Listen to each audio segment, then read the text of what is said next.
Okay, this is our third video in the series on volume and plasma protein binding. And we've been talking about the rate of distribution of drug into the body. And the first topic that we talked about was transport through a membrane. And we talked about passive diffusion and carrier-mediated transport. And now today, in this video, we're going to talk about blood flow to a site.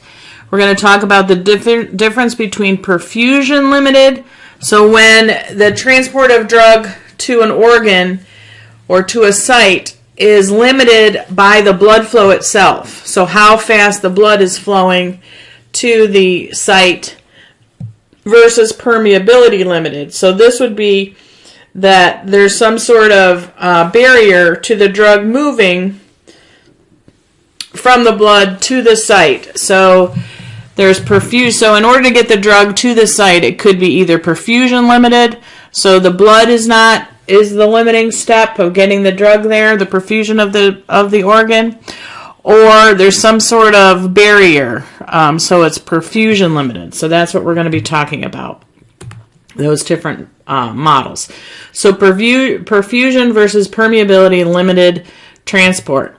So perfusion limited is when the drug, the rate limiting step is the blood flow. So the blood leaving the tissue is in equilibrium with the tissue itself. Therefore, the blood and tissue are going to be seen as one. So this is when small lipophilic drugs move easily across loosely knit membranes. So the drug is basically moving at will across a membrane that is very easy to penetrate. So it's not the membrane itself that's causing the slowdown. It's getting the drug there in the blood. So it's the blood flow is the limiting step. So here's a picture that sort of shows this. So drug is coming from, obviously the highway of the body is the blood, so the drug is coming in from the blood and it moves easily from the blood to the tissue, whatever tissue we're interested in getting the drug to, and then it will move out, and it easily moves across these loosely knit membranes. And so in this case, the only thing slowing the drug down from getting to the tissue is the blood flow itself. So that's why it's called perfusion rate limited. If it's permeability limited, so this is where we have a more substantial membrane. So we've got that more solid membrane.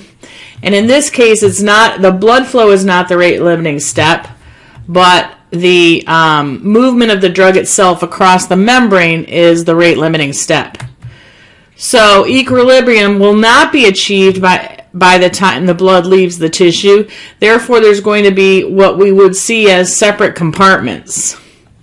This is usually for large, more polar drugs that are trying to move across more tightly knit membranes. This is where we'll see more a permeability limitation rather than a perfusion or blood flow limitation.